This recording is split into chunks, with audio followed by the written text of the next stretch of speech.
And we're live. Hello. Welcome. I'm Richard. You guys all know that. Hey, Merry Christmas and a Happy New Year to everybody that is watching this evening. Welcome to the First Layer. This is our Saturday night roundtable discussion. We're going to be taking a look back at 2018, some of the top stories, some of the things that resonated with us. We're going to be answering your questions. I'm going to go down the panel here. As usual, we have Brian Baker down on the end. Hey everyone, how's it going tonight? Another happy Saturday, hopefully, for all of you, and happy printing. And next to Brian is the always ready to go, ready to build something, Ron Madzniak from the Canadian Maker Project out there in Ontario. Hey everybody. I'm not sure about making all the time though. Aren't you making all the time? Nah, not really. Not right now. I mean, sure, Christmas is here and everything else, but I'm not feeling expired yet because we have no snow out here. That's the problem. Well, there you go. All right, let's run that intro.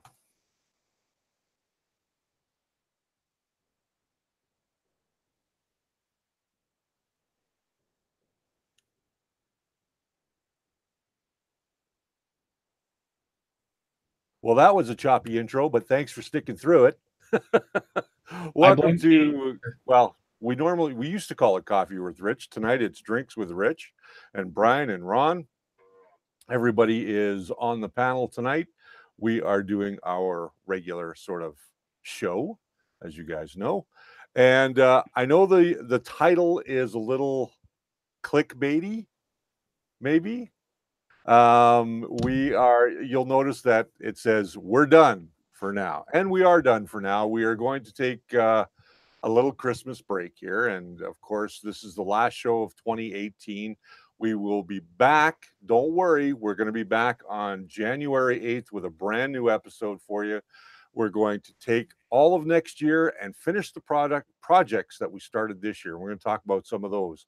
But let's go into the chat and say hi to some people while we've got them here. We have Christopher Wood. Welcome, sir. Rasmus. Jake from State Farm. Michael. We have the 3D printing and painting. That is our good friend Jerry Knapp. Ben Eady. Who else am I missing? John. Mr. Buttram. Mark L. Baker's here with us. We've got WFO Rider. Askewed View 3D, welcome, sir. Electronics Workshop is here with us. And of course, the Canadian Maker Project, who is on our panel tonight. And so let's dive into it, you guys. Let's quickly get there. What stood out to you guys the most in 2018 in the world of 3D printing? What was the big story for you guys? And let's discuss those. Brian? Ron, you're thinking pretty hard there. Yeah, I was thinking I might have a gap, but you know, I'm going to go with the palette too. That was a pretty interesting news story this year about how it finally came to fruition, and then all of a sudden I heard nothing about it ever again. So I don't know. Do any of you have a palette too? What are your thoughts? I know I don't, but I do know that my friend Alex got it. He's in Quebec, and he's been having lots of fun with it so far. I have seen the palette too online. I've talked to the guys from Mosaic. Apparently, it is shipping. It is going out to people that have pre-ordered it. I don't know when and if we're going to get a palette 2 in, but let's talk about it real quick because the palette 2 is such an improvement over the original palette. And the original palette we had in the shop at Spool 3D for a little while. We had a chance to play with one. And I got to tell you, it was underwhelming at best. I found that, you know, the technology that was involved in it was the same technology we put into our 3D printers. It was a ramps board, just like this, sitting on top of an Arduino 2560. And that's really what it was, with a heater, a driver, and a cutter. And it really didn't do very well in terms of splicing those together. Ron, what do you think about that? Yeah. Okay. The palette 2 has, interests me a little bit, but I don't know how to put this to be nice. The Palette 2 has a lot of good and a lot of smart ideas that go into it. What I was hoping for is something else from them, because Mosaic seemed to have come out with a way that they were able to splice filament together. I don't know how you guys feel about that part, but I would have liked them to actually come out with just a splice unit itself separate also, so that say if you're running low on filament, you can splice in new filament right at the end of your roll and then add your secondary roll without having to stop your print or have to worry about it pausing or anything like that. You know, we can end up with rolls that are just, you know, you got like maybe about a good 10, 15 more feet. Take it all off the roll, and as it's still going in the printer, fuse it to a new roll and then put the new roll on, rather than have to wait for the filament sensor, or if you're off sleeping, it run out and then it keeps on air printing. That's a good point. What about you, Brian? Yeah, I was a little bit underwhelmed with the concept too. You know, every time I heard about the palette and multicolor mixing, I thought, hey, maybe it's actually mixing. I didn't expect it just to splice 4 colors together. And this was the year of more and more nozzles, right? We saw printers with 8 nozzles coming out. Was it practical? Yeah, absolutely not. It was the stupidest thing we've ever seen, but it was a proof of concept. Meanwhile, most of us, you know, even 2 colors is more than enough. And we saw a bunch of manufacturers jump into the market with 2 color items this year. And I really wasn't that impressed with that. I was hoping for more advancements in motion technology. And really, the only area where I saw growth with that was Marlin's continuing development, basically. Mm-hmm. Yeah, I agree with you on that. I got to say, let's touch on that point that you made on 2-color technology. I think there was more companies out there this year that jumped on the bandwagon to bring out multicolor machines. Some actually brought real multi-material machines to the market. I didn't see them to be a great improvement over what has already been out there, other than the big companies. But Creality, here's where my disappointment lies. Creality came out with the CRX, as everybody knows, late, I think it was 4th quarter of this year. And the CRX, although it's a multicolor machine, please don't get that confused with a multi-material machine. And I know people are going to flame me here in the comments. If you really read the instruction manual and you pay attention to it, it does tell you that it is a multicolor machine, not a multi-material machine. So people that are arguing the point, well, you can put in this type of filament and that type of filament as long as they're the same temperature base, perhaps you can, but if you bugger up that machine in any way, shape, or form, your warranty is void. So I think that what they did there was not a leap forward in any way. I think that they should have come up with something a little bit better than the 2 extruders going into the 1 nozzle, which we've seen before. I think the purge blocks on those are a real waste of material. What about you guys, Ron?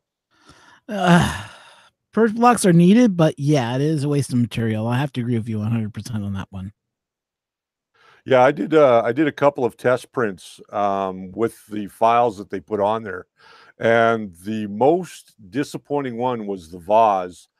The vase came in at 57 grams and the purge block came in at 104 grams.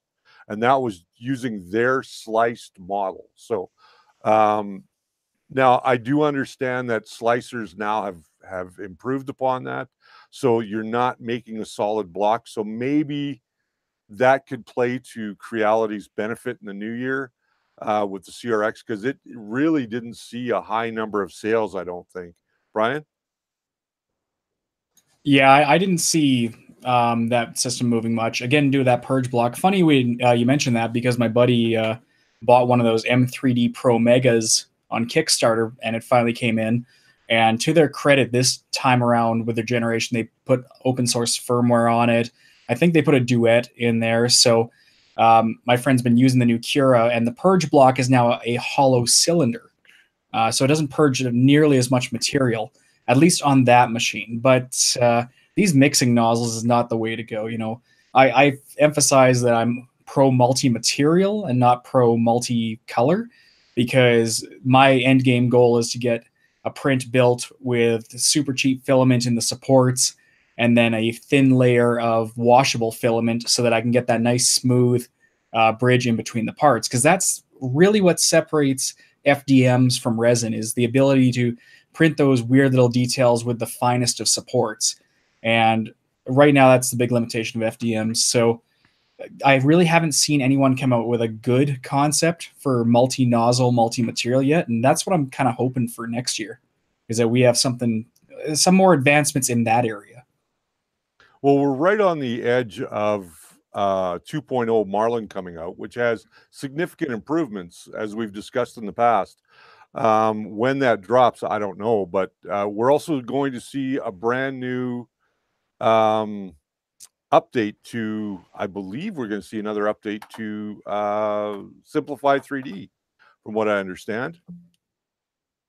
Well, I can put that on the list of lackluster updates for the year. Simplify 3D 4.1. Yeah. Boy, was that a disappointment. Big things are coming, just not yet. Yeah, exactly. What about you, Ron?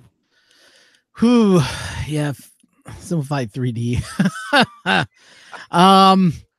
I remember when it first launched, and then Joe Telling, and I forget, it was Japman, were having issues with the Simplified 3D, where they couldn't download any more updates for it. The actual printer updates. Yeah, I'd heard that. And that kind of was like, you'd think they would have fixed that problem. That was the main thing that a lot of people were griping about. I remember reading. Nope, no repair on that one. I was like, that's weird.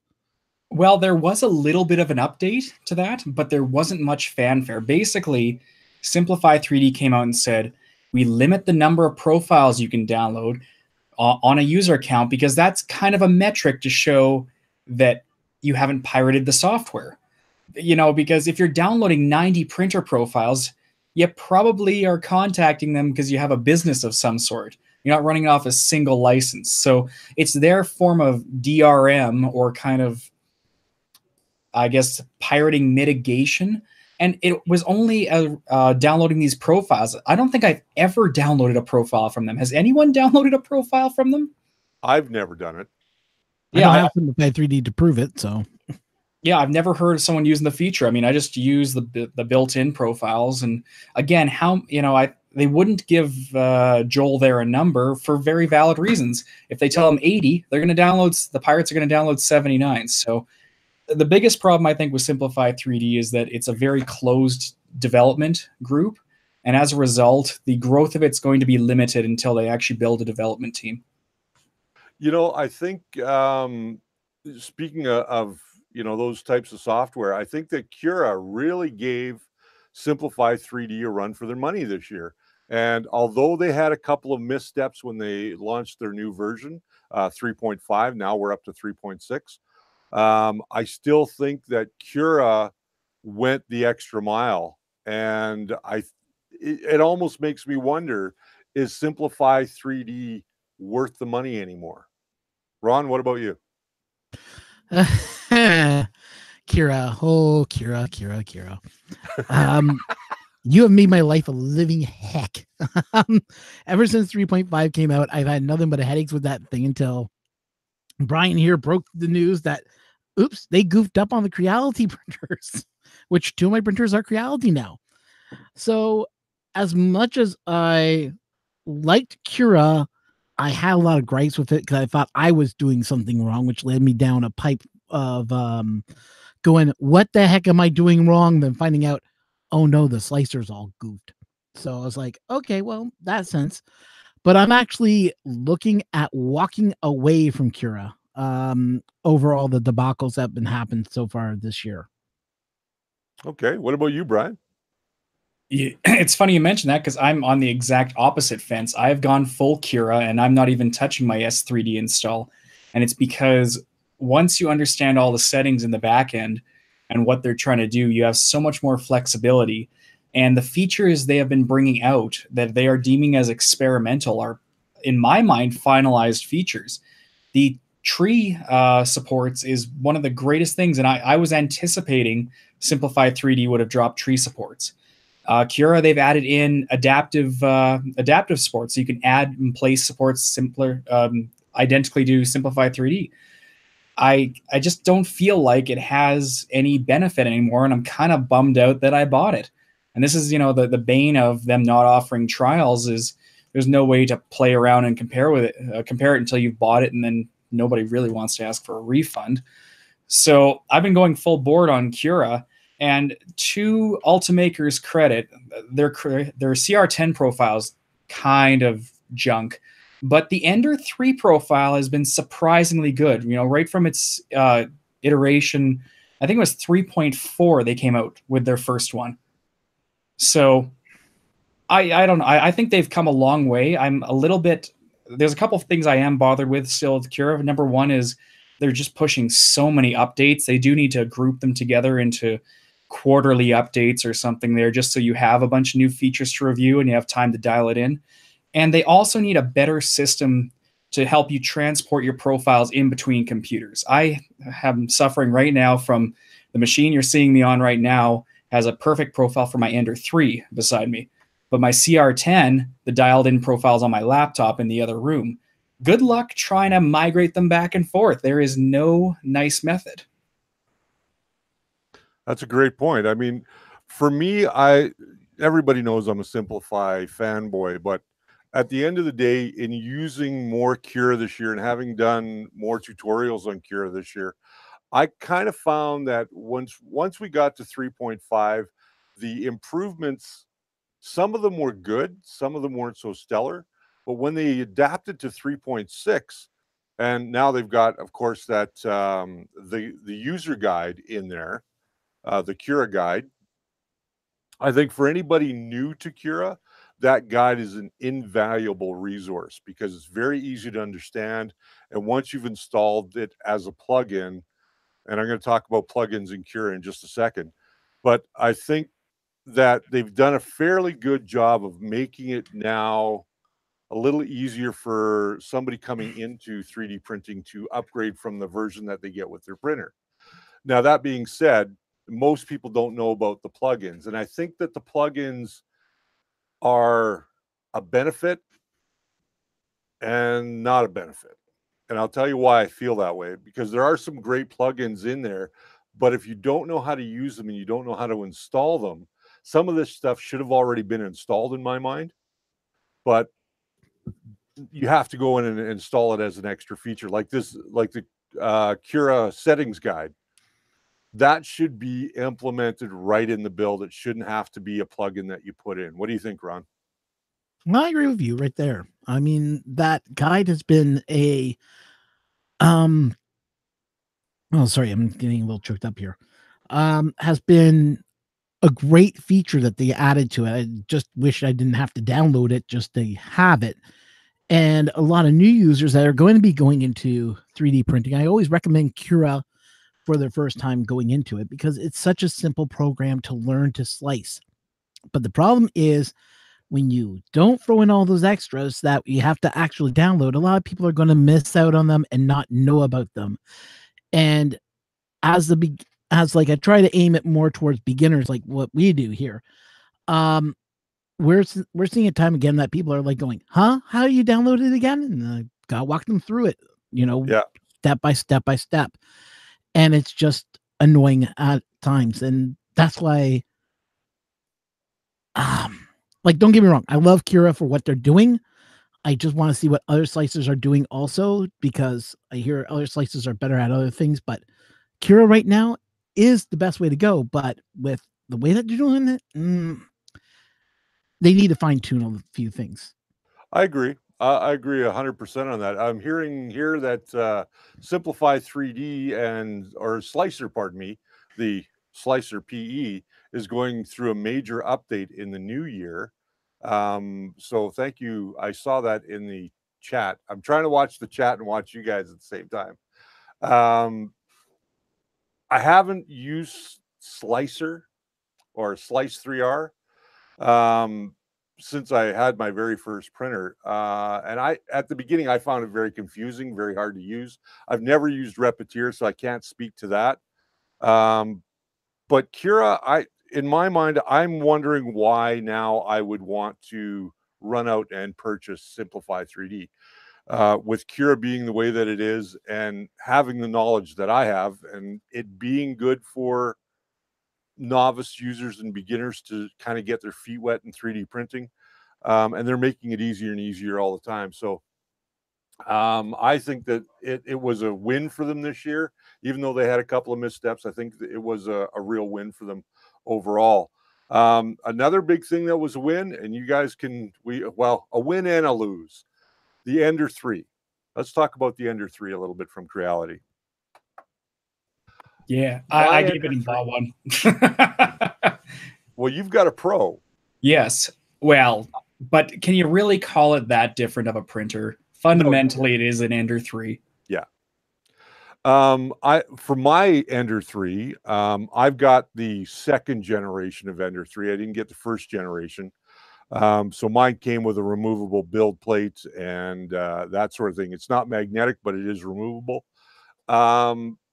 What didn't I like about it? I didn't like the fact that they put the same board that is in the original CR10 into the Ender 3. I think they should have went with the board that they have in the Ender 3 or in the CR10S, which was a better board overall, had more memory. It still would have fit in that space. All they had to do is, reconfigure the holes.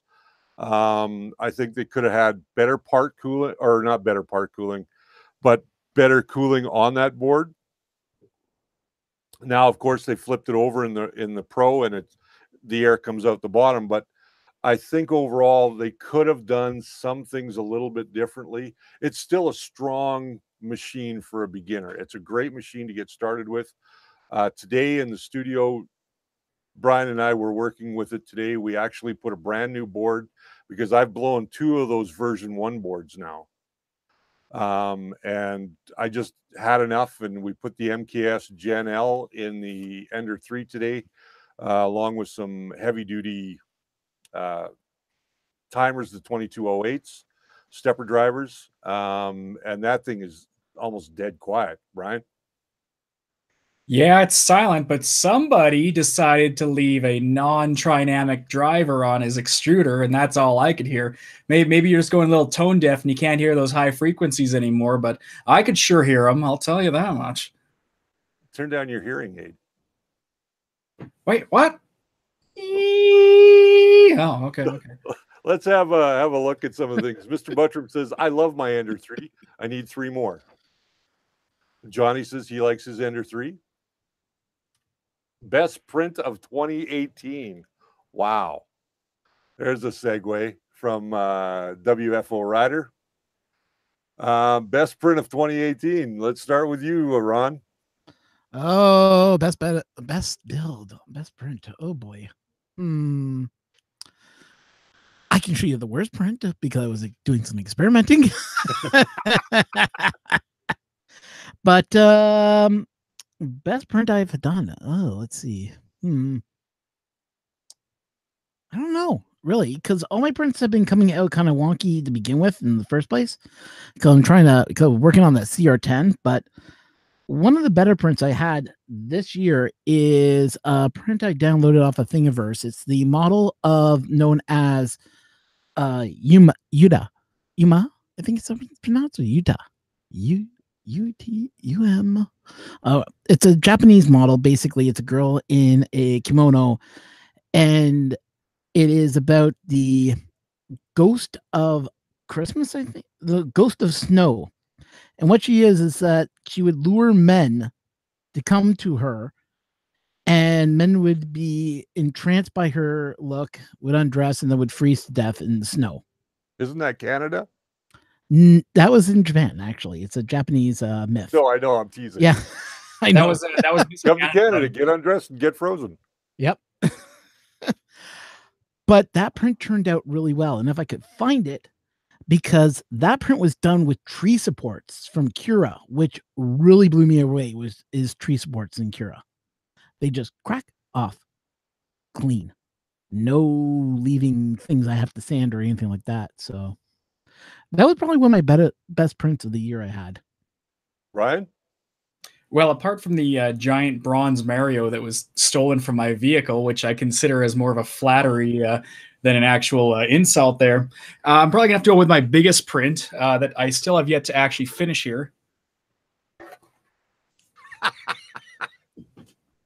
Yeah, one single piece there. Phasma's helmet from Star Wars there. Again, just one pass. I printed upside down so you can see, the struggles of the sports. But it printed in one pass on the CR10S. And I think it only took some 56 hours or something ridiculous. Wow. But it's got some good weight to it, and it really is big, as you can see it. You got some sanding ahead of you.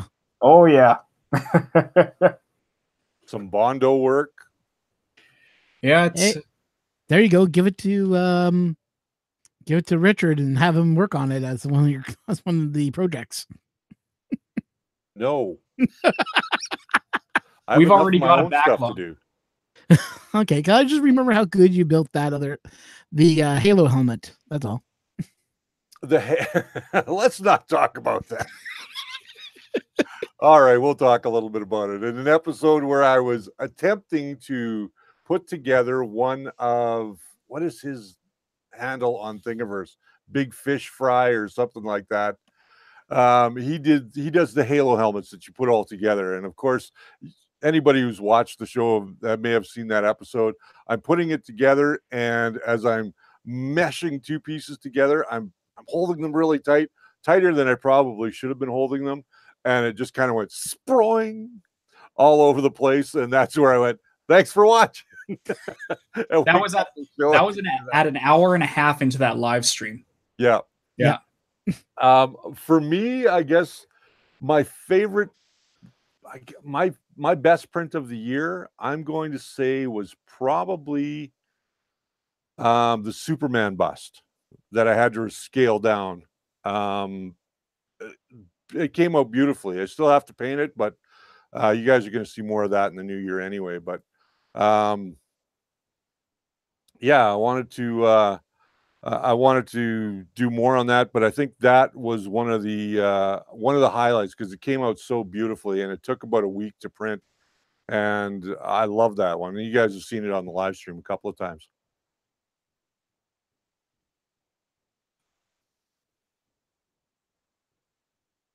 Anybody? Yeah. What? Everybody went quiet all of a sudden. Everyone, yeah, no, we're just catching up on the comments here. Yeah. Ben was saying that would make a good video on how to finish a model.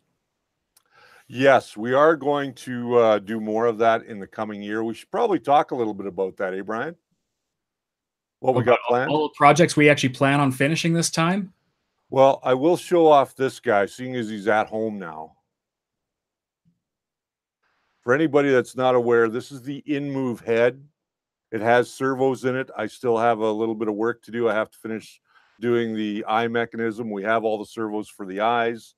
We don't have a speaker for it yet, but we will be putting a speaker in it.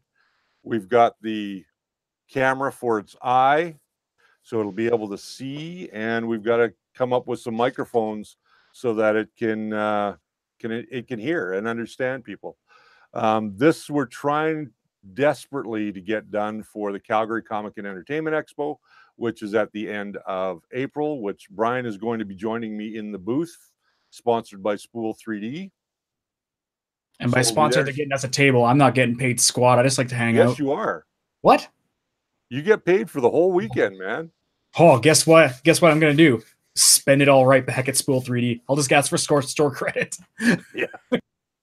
No, he says, whoever I want to come into the booth, he says they can come and work all weekend. So we're going to be showing off prints, bring some prints. And yeah, so we've got that going on. And then what else we got going on? We've got the print and play arcade machine that we're going to be doing in the new year. We've got that still sitting on the shelf. We've printed it out. We just have to do some finish work on it. and get it put together, and we're going to be showing you guys that. We've got an episode on linear advance coming up that Brian's going to be doing. Now that we've added linear advance to the Ender 3 with the new board. I tried to give Richard an education on that today, and he seemed quite receptive. I mean, the cube showed. The cube showed. Well, we'll see how the other cube does. Yes, the big cube. Because little cubes don't tell me anything. Big cubes tell me stuff.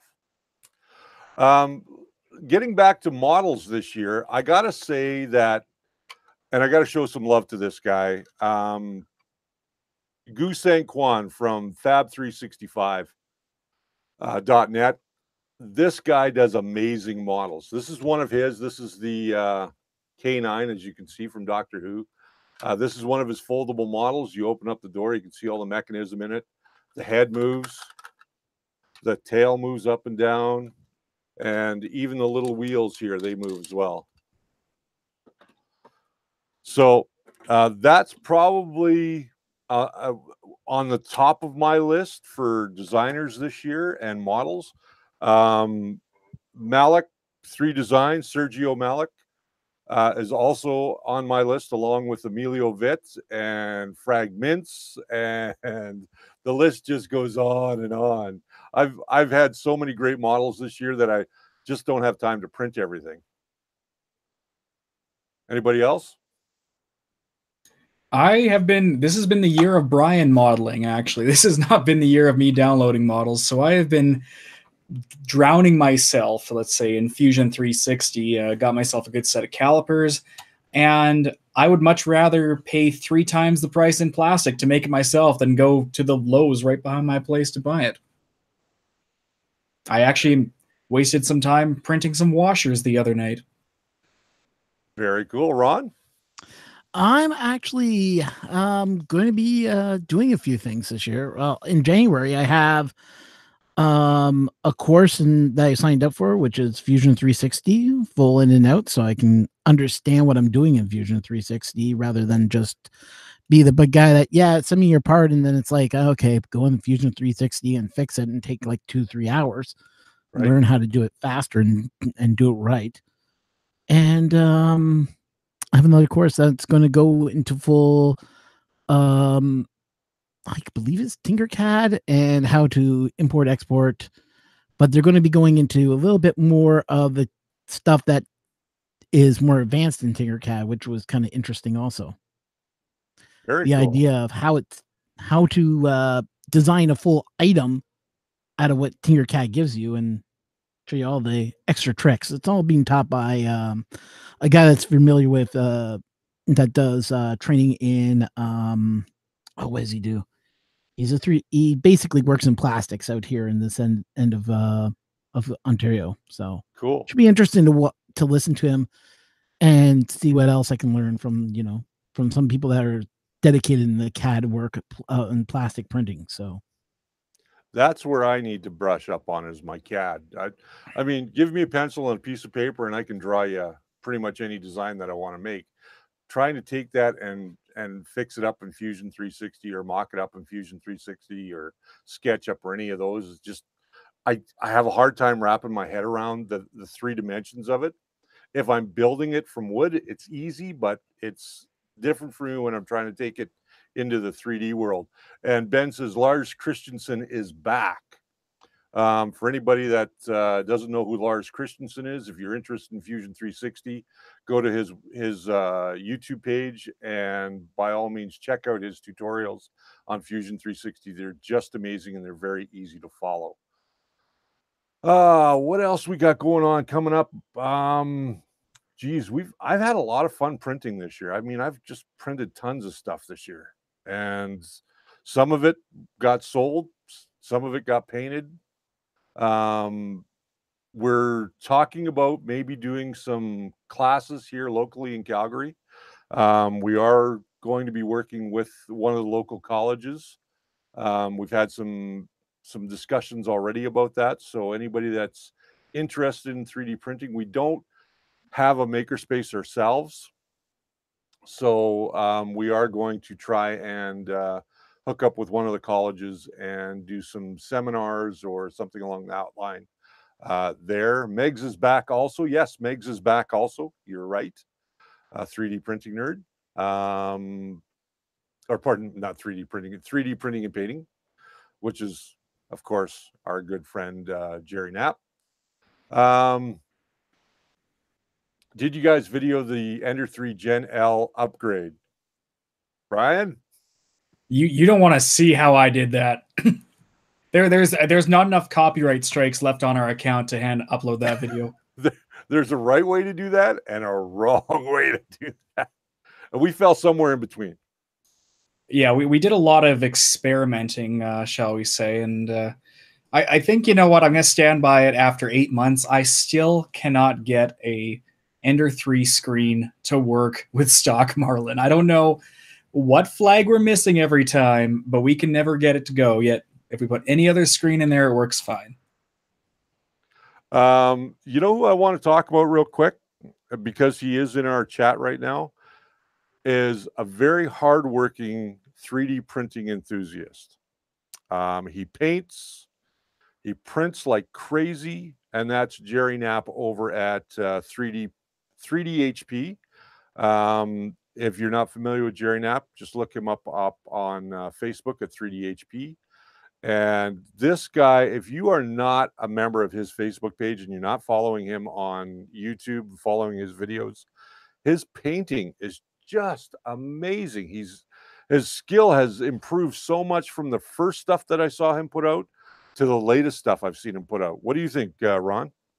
Oh, his stuff is amazing. I've seen his I remember when he was on, and just seeing half of his designs that he able to print and put together, it's fabulous. He's got some cool stuff out there. Brian's glitching. His videos glitching. Whoa, that is awesome. Hang on, I will fix that. His OBS camera crashed. Yep. You say that, OBS. and then just now I got the message, OBS has crashed. And this is why I use vMix. Just saying. Well, la-di-da. There's a right way, a wrong way, and the Brian way. That's what Mr. Buttram is saying. Yep. Yes, Jerry Knapp is awesome. I agree with that. You know who else is awesome? All of you guys that have tuned in tirelessly to watch our videos and have spread them around to everybody, your friends and anybody that is remotely interested in 3D printing. We thank you very much for that. Without you, we wouldn't be where we are today. And as of right now, let me just go and quickly look here. We are sitting at, what's our live subscriber count? It'll tell me in about 2 shakes. Just entertain yourselves while this happens. Brian will keep glitching. We are at 3,736 subscribers. I thank you guys very much for that. We just broke 1,000 subscribers, or I'm not going to say subscribers. I'm going to say family members over on our Facebook page, because we treat everybody like family over there. And I think that you guys are great. You offer help to the new people that are coming in. Everybody has an opinion, and everybody's welcome to share that opinion. What we do have to clamp down on, and this is the bad part of the show, what we do have to clamp down on is personal rants about other companies.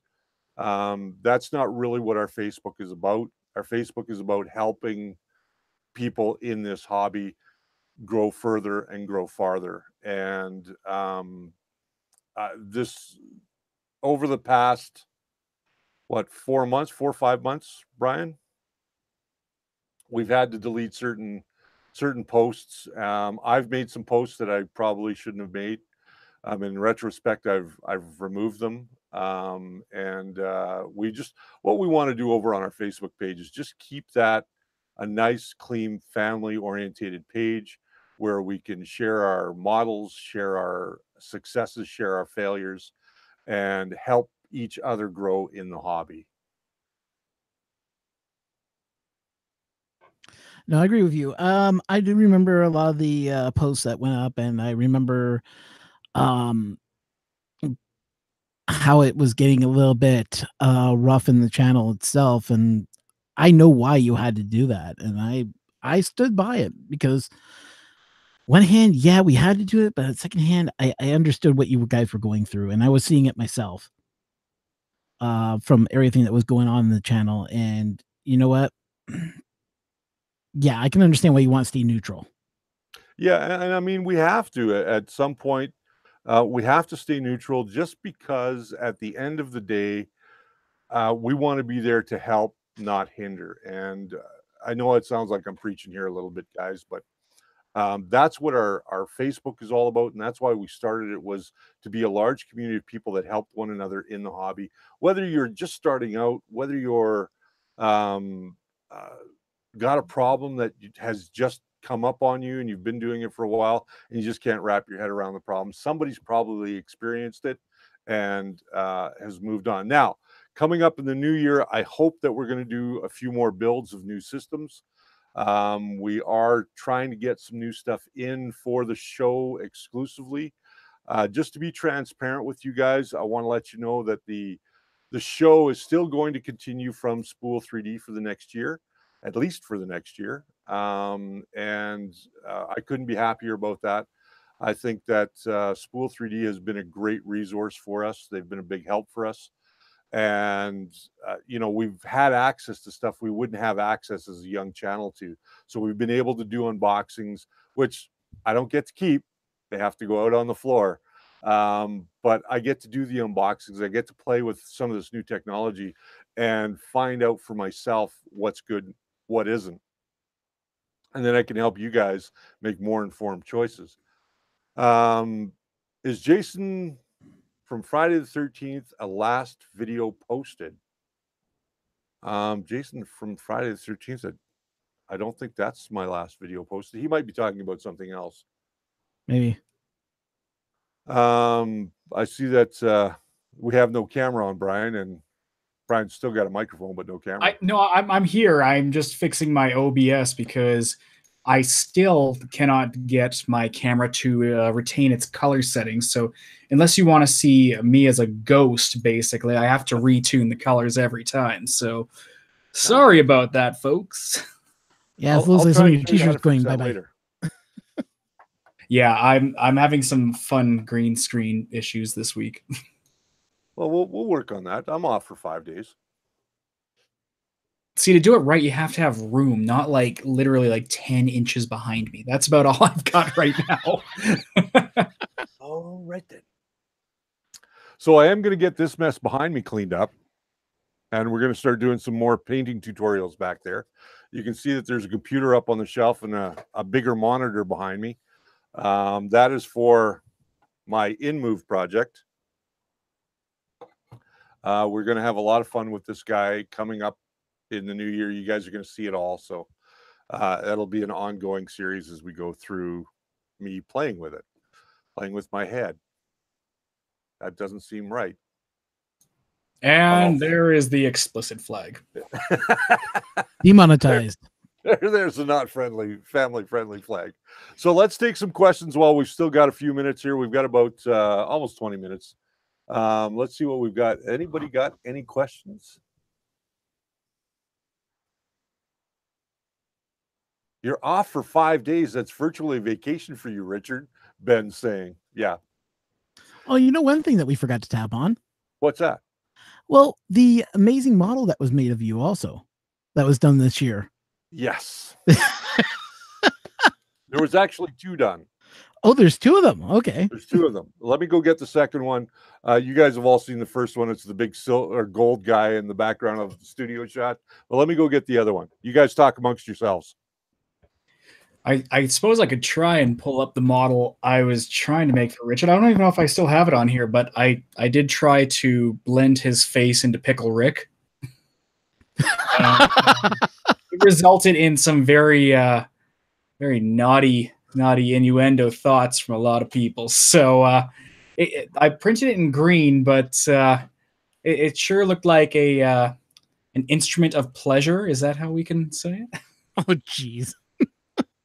I will go looking for that photo.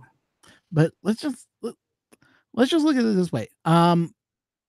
With all the headaches and everything else that's been going on this year with 3D printing and everything else has been said and done. This year has been an actually interesting year for printers themselves too. We got the Ender 3 under $200, which is, you know, insane to see come out this year in printers. That we're starting to see better printers and lower cost.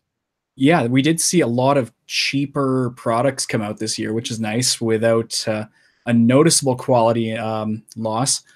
There was a lot of learnings with that too, though, because before that, when you bought a printer, you were on your own. But now we have one or two mainstream companies, and I'll call them mainstream because it seems to be a lot of household names now that aren't the greatest printers in the world, but are so easily serviceable that that there's a good community following. It's kind of like the Raspberry Pi. It's not the greatest thing on the market, but it has the greatest support. Yeah. It's been a year of interesting years. I mean, I even went to even for conventions wise, I was at EARF this year. And EARF, which is known as the East Coast RepRap Festival, mostly aimed at the 3D printing community. If you guys haven't been there, it's worth taking a trip down to Maine. Was just a wonderful convention. A lot of people, all friendly, having fun. It is where a lot of people had some printer issues, including myself, unfortunately. But yeah, no, it was one of those places that I went to this last year, and I said, this year I'm going to go there again. It's a community that's all about 3D printing and building printers or seeing what other people were coming up with. It was pretty impressive. And I know that John Mack was down there. Red Light, I believe he came down also. So they can also attest that it was pretty interesting for a beginner for the first year of it. Yeah. And Calgary was very interesting this year. We didn't have any maker festivals in Calgary this year. So it was interesting, kind of the communities that have spun up. I'm not familiar with them, but Richard, maybe you can talk a bit about the 3D Printing Calgary group there. 3D Printing Calgary's been around for a while. I'm one of the organizers, apparently. So I found out one day online. And it's at the Alistair Ross building in the University of Calgary. Last Thursday of every month they meet and they talk about 3D printing and, you know, welcome people that have questions about 3D printing and that sort of thing. So just check them out on Meetup and you can go ahead and sign up, become a member, and it doesn't cost you anything. Go and check it out and get some great information from some great people. I want to quickly mention Frank Beaker. Thank you very much for the $5. Happy holidays to you. Frank Beaker used our super chat today and gave us $5, which is always great. Now, for anybody who doesn't know, this show is monetized out of my pocket and a very little amount that we get from YouTube. We do get some from our Patreon page, which I admit I've dropped the ball completely. I've burned the building down. Anybody that is still on Patreon, thank you very much. We are going to start doing something there more often, and I think our painting tutorials and a lot of the tutorials on how to build this robot are going to be going up on there. So it is a cool thing. But you were talking, Ron, about my head. I was talking about your head? Yes. And I want to show this to you guys. This was done by Sergio Malik. He took the 3D printed basic structure that was done by Ben Eady. And many of you guys saw that when he 3D scanned my head. And then from pictures online, Sergio went ahead and made me into an actual trophy. So I think you almost framed that perfectly. Just move it a bit closer to the camera, center, and no, it almost fits right over your head. Just low. There we go. Perfect. Right there. All right. You know, you guys should make an award, you know, and just, you know, bronze it somehow. That's something that we were thinking about doing, actually. And then giving it out once a month to somebody who's done something remarkable in our community and send them out printed one of these, and they can do whatever they like with it. If they want to take it out back and shoot it, they can. Why is there a fly in here? It's winter. Never mind. I got these weird small moths that all of a sudden have reappeared in my house, which I don't know where they're coming from. But yeah, they're like these little small. You just attach them, and they just go poof into smoke. Johnny Gardner, thank you very much for the $20. We really appreciate that. It is the season. So the Richard Award, I like that. I was gonna say the Little Richies. We could give those out. It'll be the Little Rickies. Little Rickies. Well, Little Ricky. then there will be a lot more profanity on it. Let's put it that way. Yeah, So, well, here is should the. we send it out like this, or should we send it out painted? I think we have to theme it based off what it's the award for, right? So, Okay. So I mean that would be a good head to crop down into another Lego minifig like the one you got. Yeah. I could always finish this one. This was a failed work in progress. Here was Pickle Rich.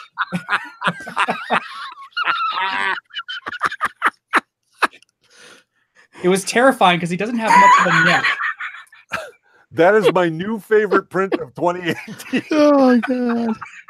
I will try and find the STL. I have it somewhere.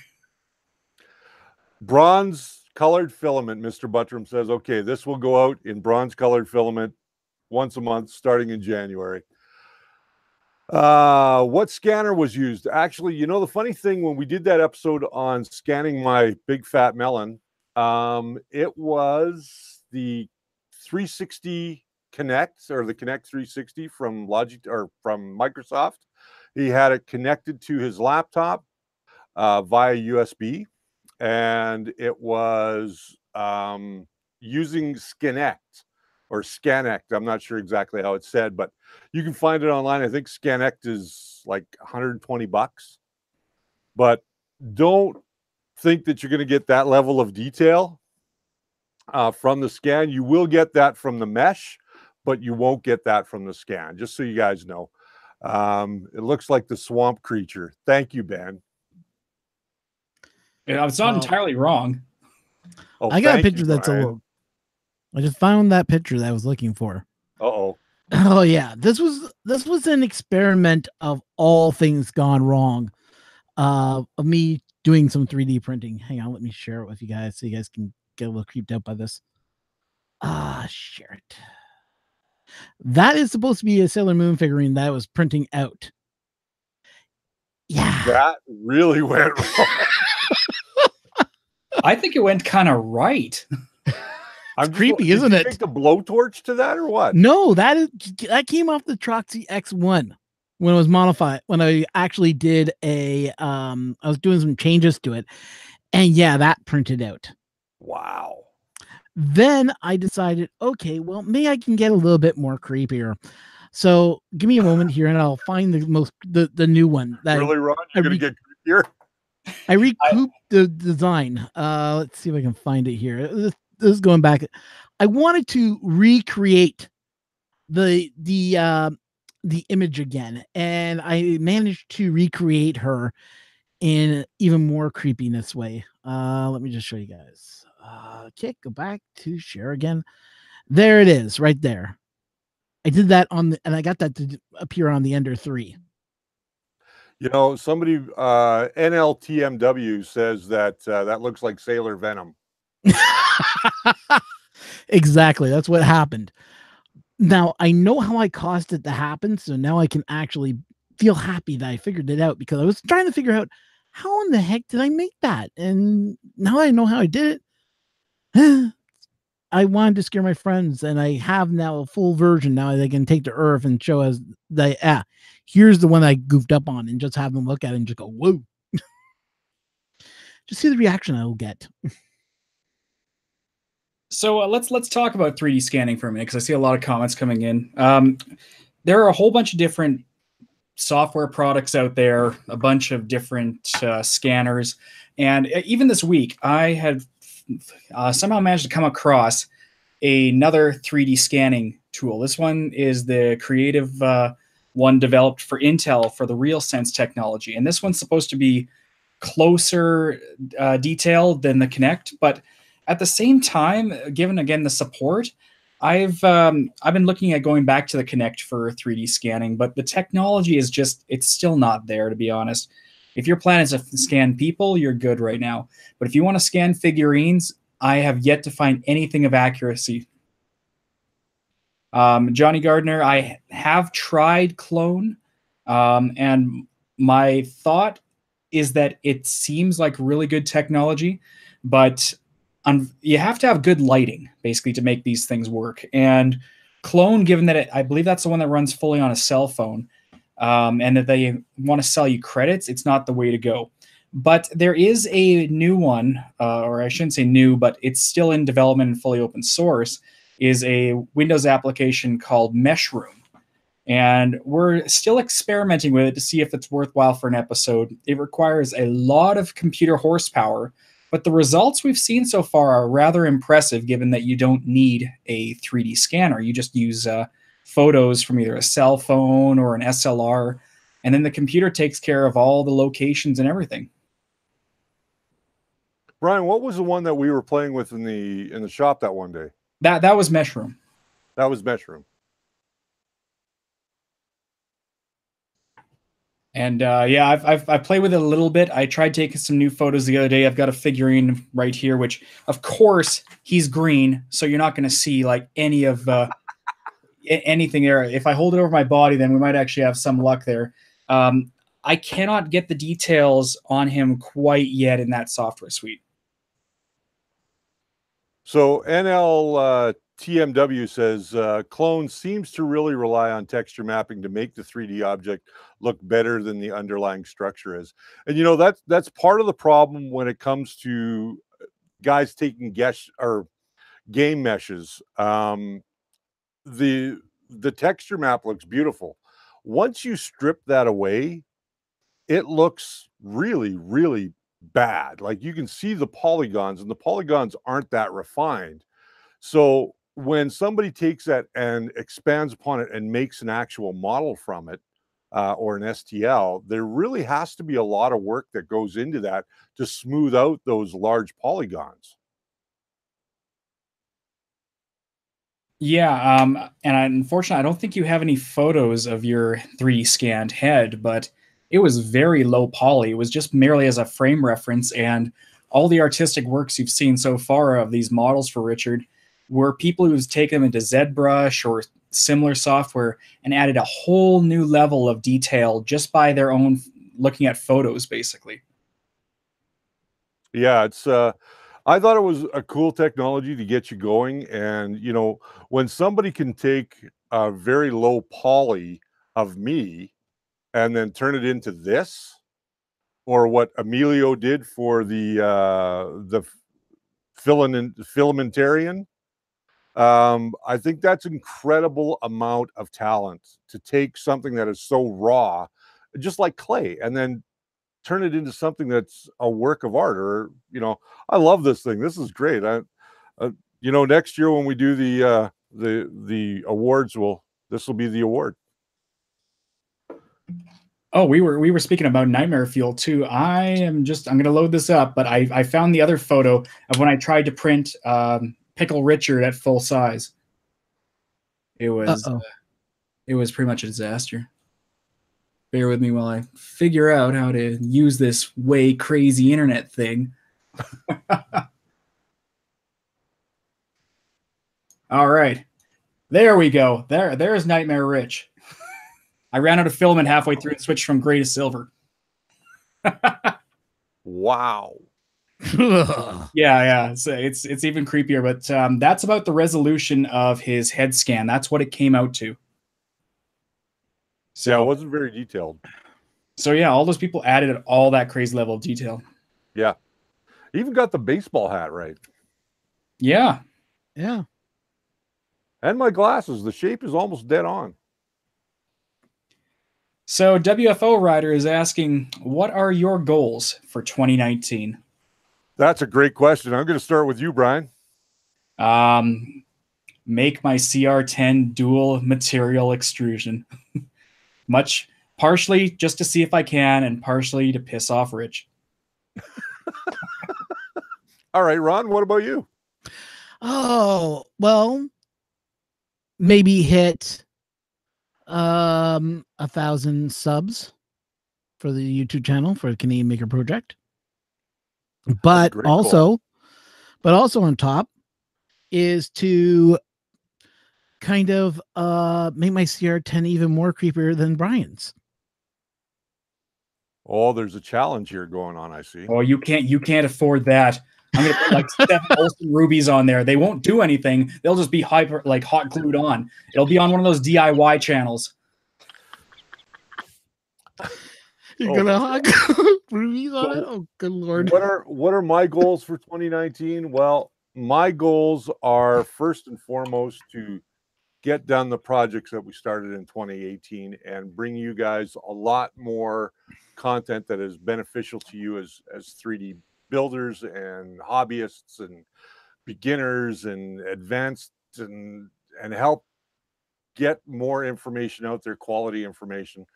We're going to do a little bit more research on stuff this year. So some stuff might be coming out a little bit later than we'd like it to.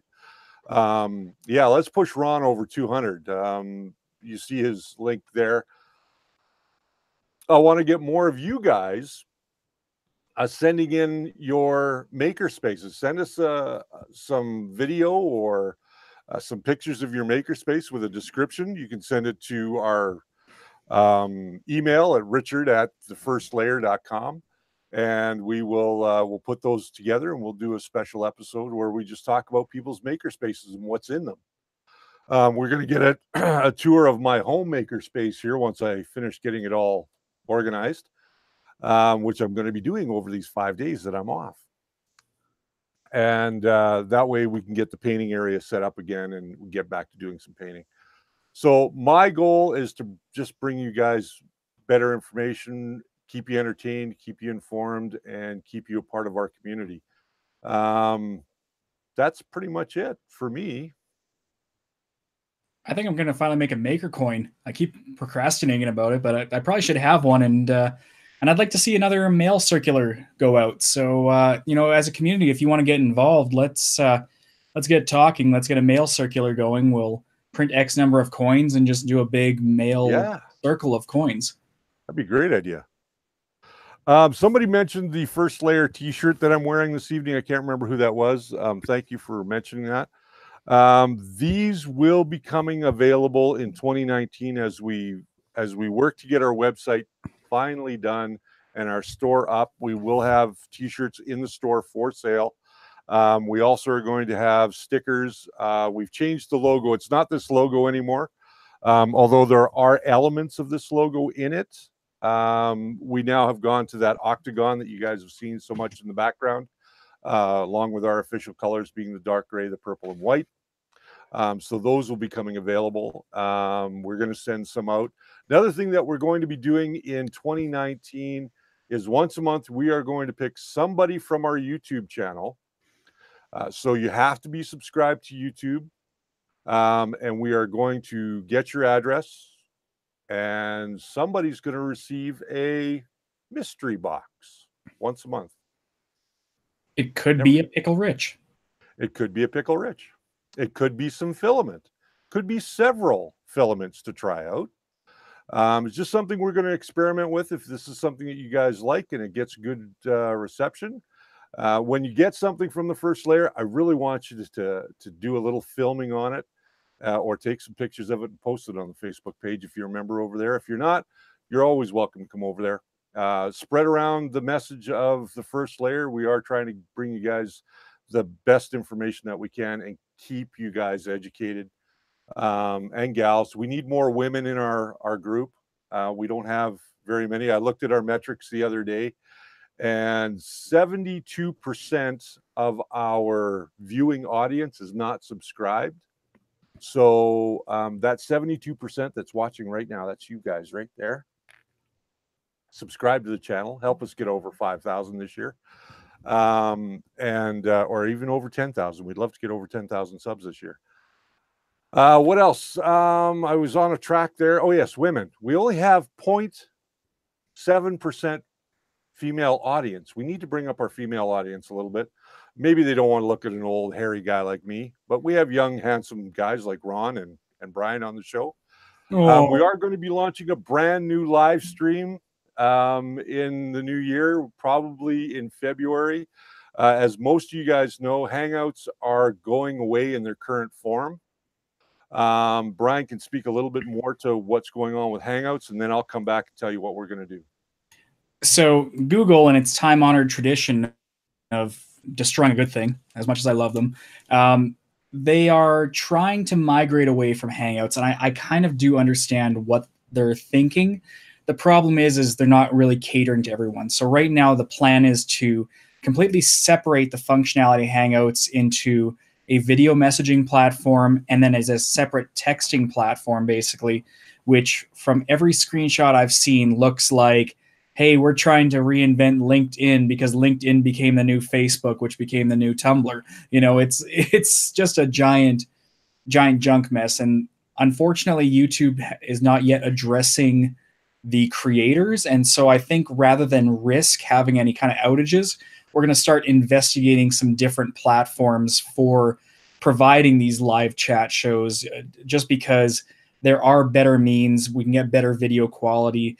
It's just Hangouts is the most accessible to multiple users. But this comes with the direction changes we're considering and looking just to provide good content, unbiased, open discussions without making it a glorified meetup. Yeah, and that's kind of where I want to lead into. One of the topics that Brian and I have talked about, and I will kind of spill it here, is we are thinking about doing a call-in show. Right now, the working title is TFL Call for Help, where we will have a Skype number. So it doesn't matter where you are in the world. You can dial up this number and it will come through the computer and we can bring you in via Skype. And then we can answer your questions live on the show. So that's something that we're toying with.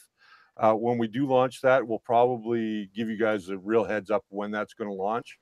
But it gives you guys an opportunity not only to interact with us in the chat, but it also gives you guys a chance to interact with us on the phone or via your computer, or however you want to come in. We'll have technology in place to allow that to happen. With that said, YouTube is broken and it makes me sad, Jake from State Farm says. Skype is cracking their software in 2019. Yeah, what's going on is Skype has plans to change everything on how they work now. Oh. So yeah, I was looking at the Microsoft VIP information. Right. And they're talking about taking Skype and tearing it apart. And now you're going to have to pay for certain things that Skype is going to allow you to do now. Well, I know when you get a phone number through them, you do have to pay for that phone number. So that might be somebody saying here, Zoom. That's also a alternative for us as well.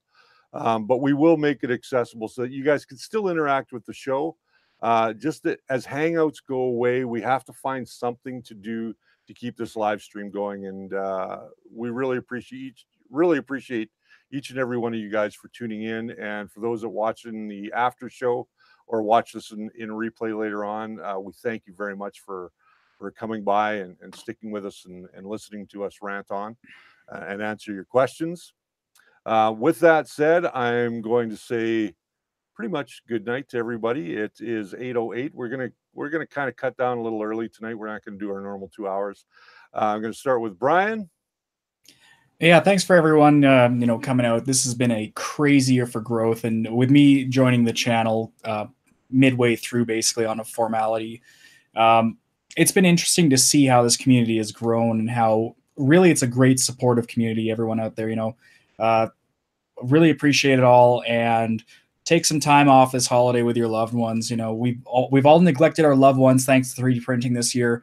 I mean, make a choice: either respect and love them, or get more printers. Your choice. I'm not gonna judge. But yeah, enjoy some time off, and if you'll see us around on the groups. But otherwise, Merry Christmas, Happy Kwanzaa. I don't know all these holidays. I'm not very interesting. So enjoy your time off until January 2nd, and then we'll all crawl back in. We're actually coming back January 8th. Well, we are coming back January 8th. I'm just saying everyone crawling back to work January Right, on the 2nd. Right. Yeah. Ron, So, yeah. you know, Ron just became part of this family kind of late in the game, but we really enjoyed having Ron in our live streams here on the Saturday night through December. And Ron, you've been a joy. You've been a wealth of information. Tell people a little bit about where they can find you and what you got planned for 2019. Okay, well, for all you out there that know me, they're in the chat room also. They know who I am. But for you people who don't, my name is Ron. I run the Canadian Maker Project. It's another YouTube channel, just same as Richard does here. And in the new year, we're going to be looking at some interesting models that I found lurking around on the internet, and we'll be talking about some other stuff too.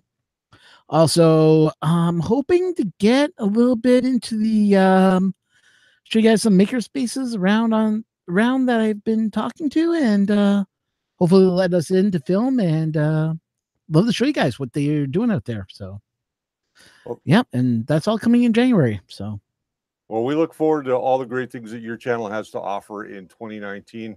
For all of you out there, from me, my family, the family of people at the First Layer and Cleveland Media Group, as well as all of us over at Spool 3D, thank you very much for being patrons of the channel, of the store, and keeping this show alive. And I look forward to seeing you all in 2019. And again, please remember to have yourselves a very happy, safe holiday this year. And I look forward to seeing you all. But don't forget that the First Layer is always your foundation to a great print. Until next year, my friends, we will see you again on January 8th. That's Tuesday, January 8th. Bye.